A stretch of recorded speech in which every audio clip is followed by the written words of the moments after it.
오늘부터 우리는 주일 예배를 통해서 요한복음 말씀을 함께 묵상해 가게 됩니다. 이 요한복음을 비롯한 신약의 사복음서는 예수님을 우리에게 직접적으로 설명해 주고 있습니다. 특별히 요한은 예수님과 가장 가까이에서 예수님의 사역을 경험했던 사람, 그 요한이 본인이 경험한 예수님을 성령의 감동 안에서 적었습니다. 예수님 이런 분이시다. 그 당시 당대 그리스도인들에게 예수를 설명하기 위해 적었던 이 요한복음이 성경의 일부가 되어서 오늘 우리에게까지 전해지고 있습니다. 그리고 예수가 누구신지를 우리에게 이 요한복음을 통해 우리는 충분히 알아갈 수 있습니다. 우리의 믿음은 결국 예수 그리스도로 연결됩니다. 우리의 신앙을 기독교 신앙이라고 하거든요. 그 기독교에서 앞에 두 기독이라는 말은 그리스도를 한문으로 바꾸면 기독이 됩니다. 결국 우리 기독교 신앙은 그리스도 예수를 향한 신앙. 우리의 신앙의 내용은 그리스도 예수로 채워져야 합니다. 우리가 아무리 교회를 다니고 우리가 아무리 겉모습으로는 경건의 모습을 갖고 있다 할지라도 신앙의 내용이신 예수님을 우리가 제대로 알지 못하면 그저 겉모습만 있을 뿐입니다. 내용이 없는 형식만 있는 신앙이 될 수밖에 없습니다. 이제 이 주일 예배를 통해서 요한복음을 우리가 묵상해 가면서 예수 그리스도가 어떤 분이신지를 하나님이 주시는 이 신령한 지식을 우리 안에 채워갈 수 있기를 간절히 소망합니다. 요한복음의 1장 1절입니다. 우리 같이 한번 주신 1절 말씀 다시 한번 읽어보겠습니다. 태초에 말씀이 계셨다. 그 말씀은 하나님과 함께 계셨다. 그 말씀은 하나님이셨다. 아멘. 창세기의 시작과 닮아 있습니다. 하나님이 창조하시는데 말씀으로 창조하셨다. 여기서 우리말로 번역된, 특히 우리 성경에 따옴표가 되어 있는데요, 이 말씀이라는 단어는 헬라어 원문에는 로고스입니다. 철학자들도 사용하는 로고스라는 단어가 사용되고 있습니다. 이 로고스를 좀 더 풀이해서 이 본문을 생각해 본다면 하나님이 천지만물을 창조하실 때 하나님의 섭리 가운데 지으셨다라고 생각해 볼 수 있습니다. 하나님의 뜻 가운데 지으셨다. 하나님의 계획 가운데 지으셨다. 하나님의 질서 가운데 지으셨다라고 이 로고스라는 단어를 말씀뿐만이 아니라 하나님의 뜻, 계획, 질서, 섭리 같은 단어들로 우리 생각해 볼 수가 있습니다. 하나님이 지으신 천지 만물 얼마나 오묘하고 치밀하게 이루어져 있습니까? 우리 몸만 봐도 그렇고요. 계절의 변화를 봐도 그렇고 하나님 만들어 놓으신 이 모든 세계의 질서라는 것이 우리가 상상할 수 없게 짜여져 있습니다.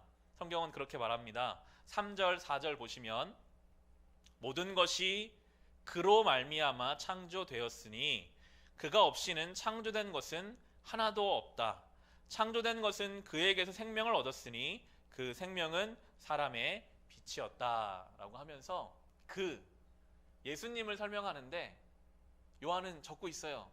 내가 따라다녔던 목수의 아들이고 우리가 생각하는 좋은 선생 정도의 예수님이 아니시라 그 예수님은 모든 만물을 창조하시는 그 질서이셨던 분이시고 모든 것을 주관하시는 섭리이신 분이 이 땅에 빛으로 오셨던 분이셨다라고 그렇게 고백하며 요한복음을 통해 예수님을 설명하고 있습니다.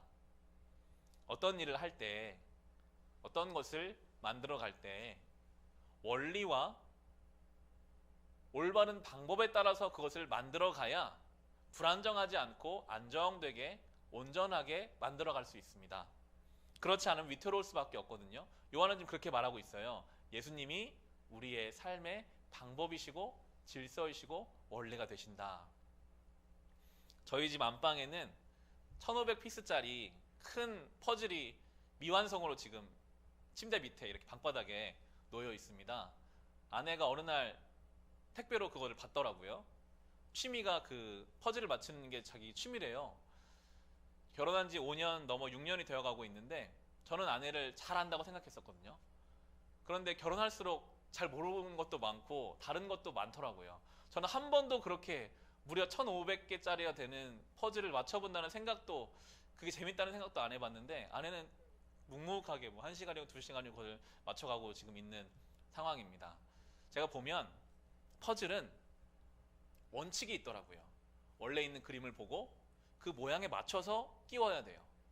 아무리 많은 시간을 들이고 아무리 많은 노력을 들여도 퍼즐 위에 퍼즐을 놓고 퍼즐 위에 퍼즐을 또 넣고 겹치는 식으로는 그 그림을 만들 수가 없습니다. 그 퍼즐을 완성할 수 있는 원리, 완성할 수 있는 질서에 따라서 그 그림 맞춰가야 전체적인 그림을 만들 수가 있는 것처럼 우리를 지으시고 섭리하시는 예수 그리스도의 방법으로 우리의 삶이 만들어져 가야지, 우리가 아무리 우리의 삶을 예수 없이 내 마음대로 내 노력으로 내 의지로 내 힘으로 세우려고 하면 하나님 앞에서는 퍼즐 위에 퍼즐을 올려놓고 그 위에 올려놓고 왜 이게 안 맞지? 왜 이 그림이 완성되지 않지? 이것과 똑같다는 거예요. 요한은 설명합니다. 예수님이 우리의 삶의 질서시다. 예수님이 우리의 삶의 원칙이시다. 예수님을 통해서 우리의 삶이 온전하게 만들어져 갈 수 있다. 이미 태초부터 그렇게 계획되어 왔다라고 우리에게 설명합니다. 그래서 예수를 만나면요, 만나기 전과 삶이 달라질 수밖에 없어요. 예수를 만나기 전의 삶은 내 방식대로 내 삶을 막 맞춰갔으니까 불안정하죠. 완성이 안 돼요. 아무리 해도 완성이 안 되는 그 인생을 예수를 만나고 나서 그 예수 그리스도의 원리로 우리의 삶을 만들어가기 시작하면 그때부터 하나하나 맞춰져 갑니다. 짜여져 갑니다. 안정감을 찾아갑니다. 중고등학교 시절에 개인적으로 예수를 구주로 영접하게 됐습니다. 교회에서 몇 번의 그런 체험적인 경험도 있었고 성경 말씀을 통해서 하나님이 살아계시고 예수가 나의 구주가 되시는구나 라는 고백을 하게 됐어요. 그 전까지 예수를 나의 삶의 구주로 만나기 전까지 교회는 다녔지만 저의 삶에는 늘 불안한 마음과 공허한 마음이 같이 있었던 것 같습니다. 작은 시골 동네에 살았거든요. 저희 아버지가 목사님이셨기 때문에 동네에서는 다 알았습니다. 교회를 다니든 다니지 않든 제가 어느 목사님의 장자라는 것을 알고 있기 때문에 저는 동네를 다니고 학교를 다녀도 늘 한편에 잘 보여야 한다. 사람들에게 좋은 모습을 남겨야 한다. 열심히 공부했었거든요. 밤잠을 자지 않고 공부하면서도 뭔가 인정받아야 한다. 다른 사람들에게 내가 열심히 살고 있다는 걸 보여줘야 한다는 그런 마음들이 한편에 있었던 것 같고요. 또 한편으로는 그렇게 열심히 하면서도 공허한 거예요. 내가 이거 이렇게 해서 뭐가 남을까? 뭐가 될까? 그러한 저의 인생에 예수 그리스도라는 그분이 저의 삶에 찾아오시니까 삶의 방식이 완전히 달라지더라고요. 나의 삶은 예수 그리스도로 인해서 이미 의미와 가치가 있는 삶이고, 나의 삶은 어떠한 성적이나 사람들의 인정을 위해 사는 것이 아니라 하나님의 나라를 위해 사는 인생이다. 완전히 삶의 원리가 바뀌면서 제 안에 있었던 불안함이라든지 공허한 마음들이 평안함과 감사함으로 바뀌는 것들을 경험하게 되었습니다. 질서가 달라지니까요. 원리가 달라지니까 그렇습니다. 저만이 아니라 2000년 기독교 역사 안에 수많은 인생들이 예수 그리스도를 만나고 자기의 삶의 방식이 아니라 예수 그리스도의 삶의 원칙으로 살면서부터 그러한 삶의 변화들을 경험합니다. 한국교회에 좋은 영향을 미치고 있는 이재철 목사님이나 조정민 목사님 같은 분들 설교나 책을 통해 보면 특별히 이런 분들은 뒤늦게 신학하신 분들이거든요. 젊은 시절에 사업도 하고 사회적인 위치도 갖고 재정적으로나 여러 가지 잘 살았던, 그 가운데 채워지지 않는 것이 있을 때는 술이라든지 도박이라든지 일탈의 삶도 살았던 이분들이 채워지지 않는 그 인생을 어느 순간 40대가 돼서 50대가 돼서 예수를 만나니까 달라지는 거예요. 그런 고백을 해요. 세상에 그 어떤 것으로 채워지지 않았던, 그 무엇으로도 알 수 없었던 참된 평안이 예수 안에 있음을 내가 고백한다. 그것들을 고백하는 책과 설교를 보면서 우리의 삶이 무엇으로 안정되어 갈 수 있는가. 오늘 이 요한이 말하고 있는 것처럼, 오늘 설교의 제목처럼 그로 말미암아, 예수로 말미암아 지어지는 인생만이 누릴 수 있는 평안함이 있음을 오늘 우리에게 증거해주고 있습니다.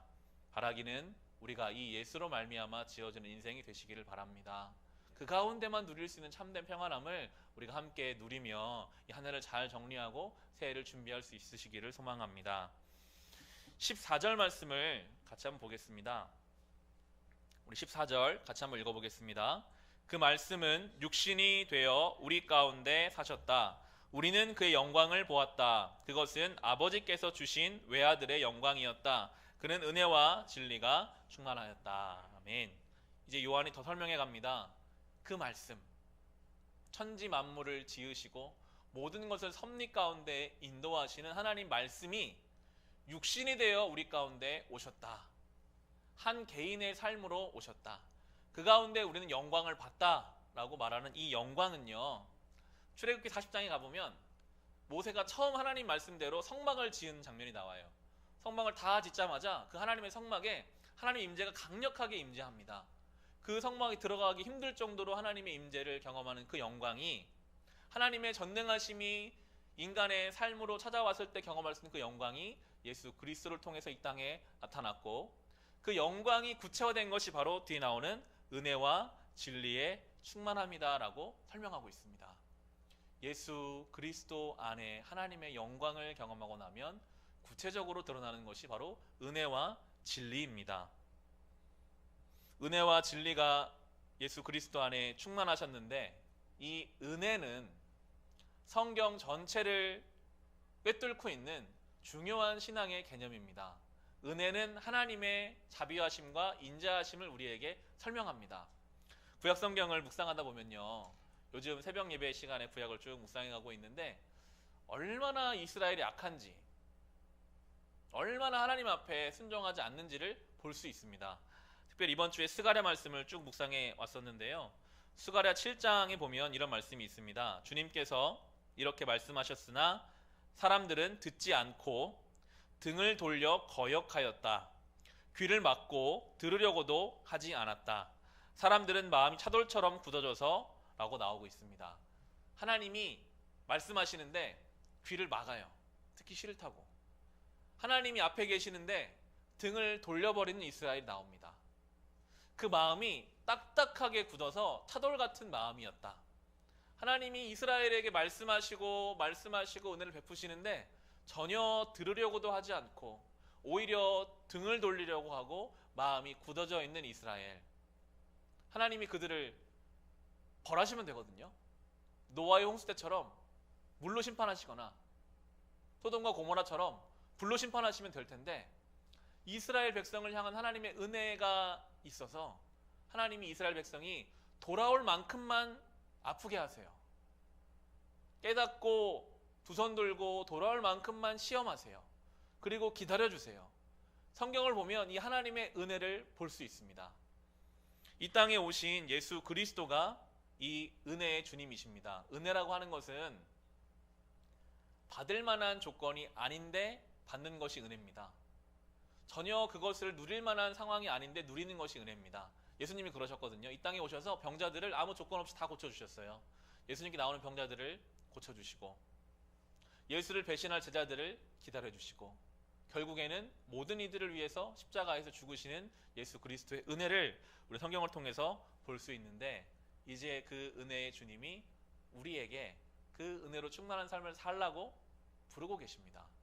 은혜에 충만한 삶. 우리가 은혜 받은 사람이라면 은혜 받은 사람답게 살아야 하거든요. 그런데 우리는 하나님께 은혜 받았다고 하면서 삶으로 돌아가서는 은혜를 한 번도 받아보지 못한 사람처럼 날카롭게 살아갈 때가 있습니다. 내가 하나님께 아무런 이유 없이 은혜를 충만하게 받았다고 고백하면서도 나의 삶에 그 은혜가 흘러가지 않는다면 우리의 삶을 돌아봐야 하겠죠.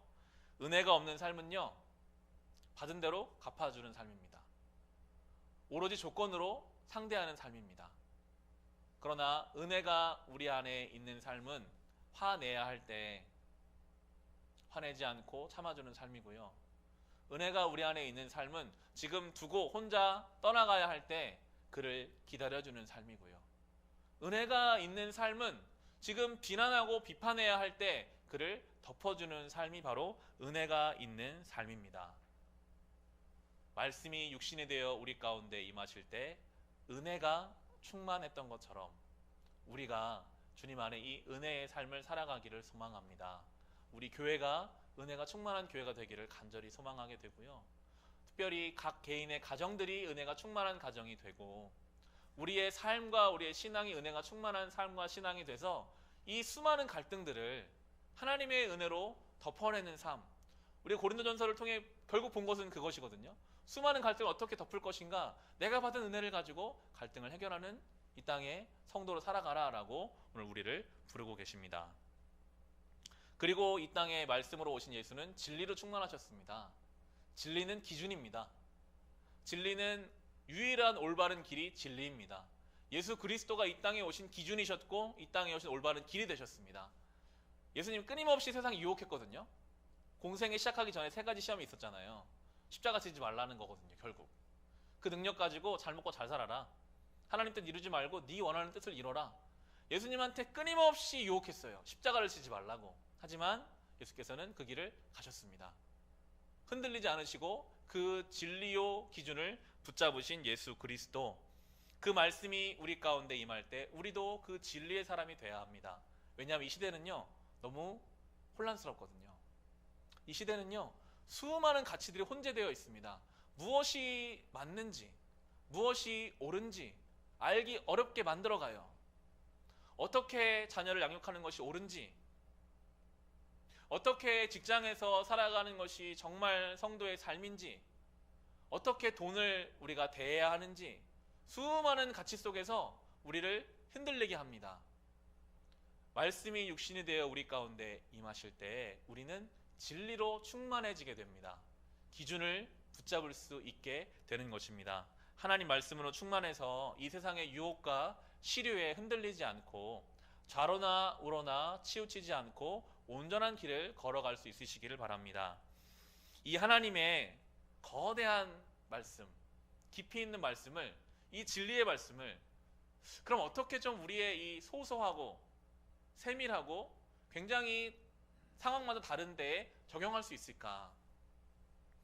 올 한 해 마지막 주 말씀을 준비하면서 이 진리의 기준이 무엇일까를 고민하면서 저에게 주신 말씀 함께 나누기 원합니다. 데살로니가 전서 1장 3절을 찾아보겠습니다. 데살로니가 전서 1장 3절입니다. 우리 성경 신약 311페이지에 있습니다. 데살로니가 전서 1장 3절입니다.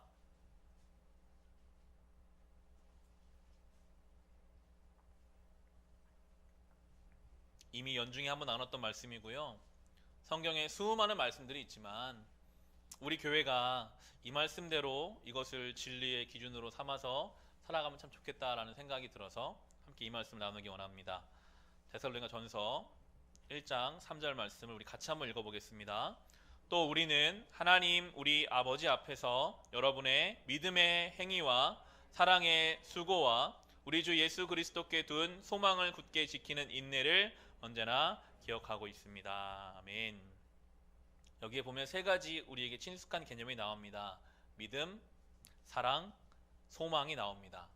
이 믿음, 사랑, 소망은 사실 우리에게는 굉장히 친숙하면서도 때로는 참 추상적인 개념입니다. 믿음, 사랑, 소망. 그런데 오늘 성경은 이 단어에 하나씩 더 단어를 붙여서 구체화시켜주고 있습니다. 믿음은 행위로, 사랑은 수고로, 소망은 인내로, 그것으로 그 믿음과 사랑과 소망이 완성되어 갈 수 있다라고 설명해 줍니다. 이 말씀이 우리 안에 진리가 되고 우리의 판단의 준거점이 돼서 이 믿음과 사랑과 소망의 삶을 살아가기를 바랍니다. 믿음은요, 행위로 드러나야 합니다. 믿음은 결코 관념적이거나 생각 속에 있는 것이 믿음이 아니라 오늘 성경은 믿음은 행위로 구체적으로 드러나야 한다라고 우리에게 설명해 주고 있습니다.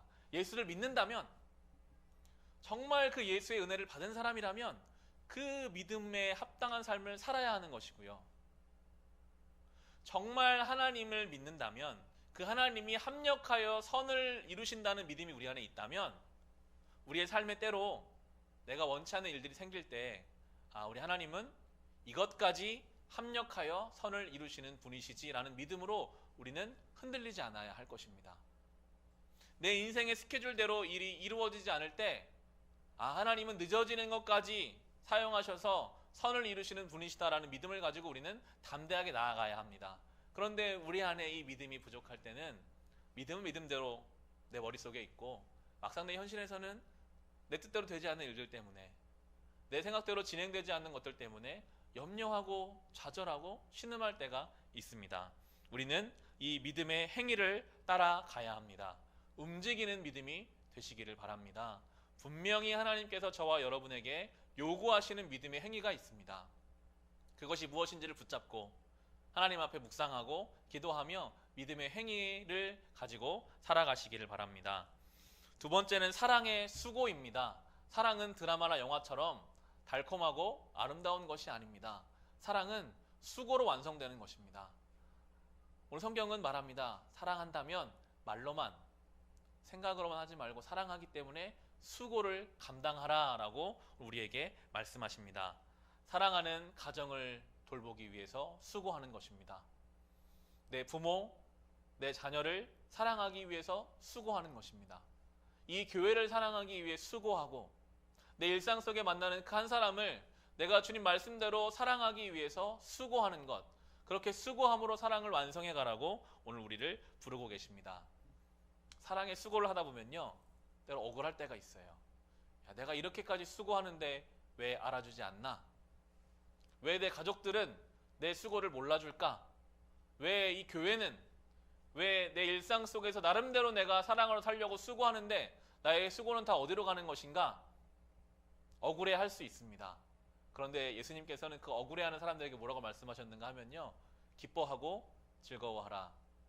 이미 하나님의 상이 준비되어 있다라고 마태복음에서 말씀하고 계세요.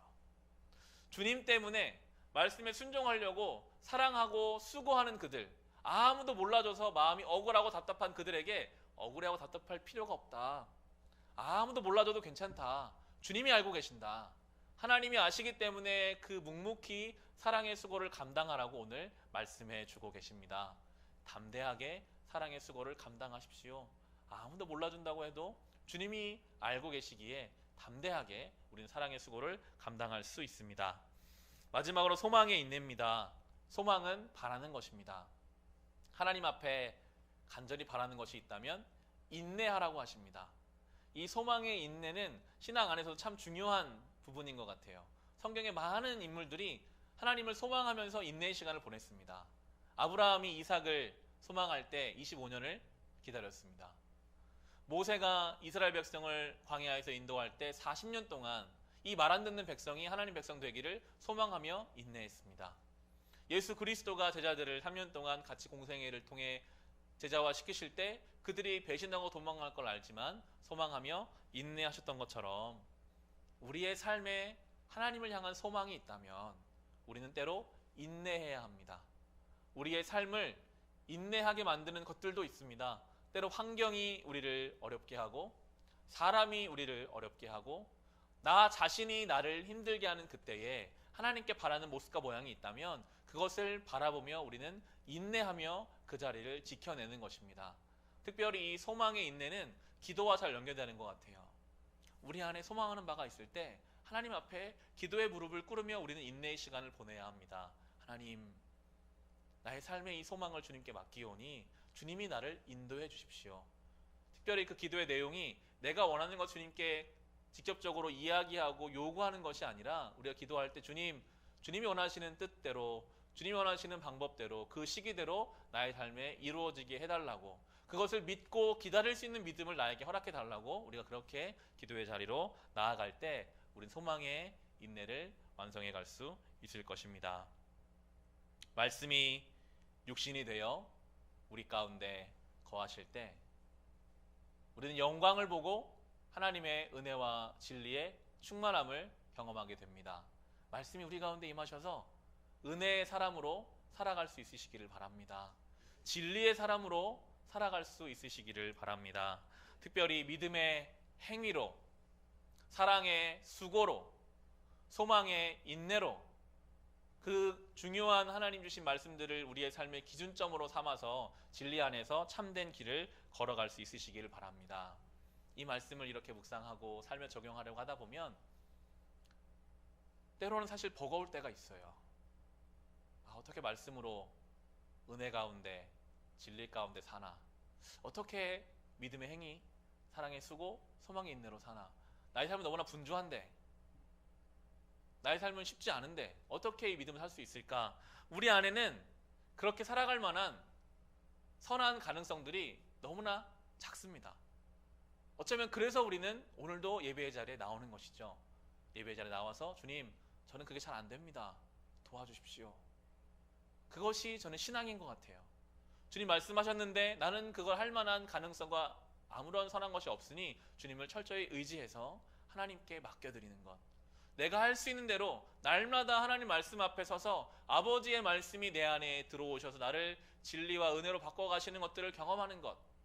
기도에 무릎을 꿇어 하나님 앞에 간절히 기도함으로 하나님께서 나의 기도를 응답하시는 것을 나의 삶의 변화를 통해 우리가 보는 것. 그것이 바로 거룩한 신앙임을 또한 생각해 볼 수가 있습니다. 이제 1월 1일 다시 시작하는 새해에 성경을 같이 읽어가게 될 겁니다. 창세기부터 다시 성경을 읽어가는데요. 꾸준히 하나님 말씀 앞에 서시기를 바랍니다. 1년 동안 성경을 쭉 읽어오면서요. 참 좋더라고요. 하나님 말씀이 내 안에서 일하시고 역사하시는 것들을 경험하게 됩니다. 꾸준히 하나님 말씀 앞에 서시고 기도에 무릎을 꿇으십시오. 예배당에 나와서 개인의 골방을 가지고 주님 앞에 기도하는 그 시간들을 통해서 하나님, 내가 이 신앙을 갖게 해주십시오. 나도 이 땅에 오신 예수 그리스도처럼 은혜와 진리로 충만한 삶을 살게 하시고 하나님의 진리를 붙잡는 사람으로 온전한 믿음, 소망, 사랑을 경험하는 사람을 살게 해달라고 간절히 기도하며 그렇게 이 한 해를 잘 마무리하시고 다가오는 새해에 온전히 성도의 삶을 준비할 수 있으시기를 우리 주님의 이름으로 축원합니다.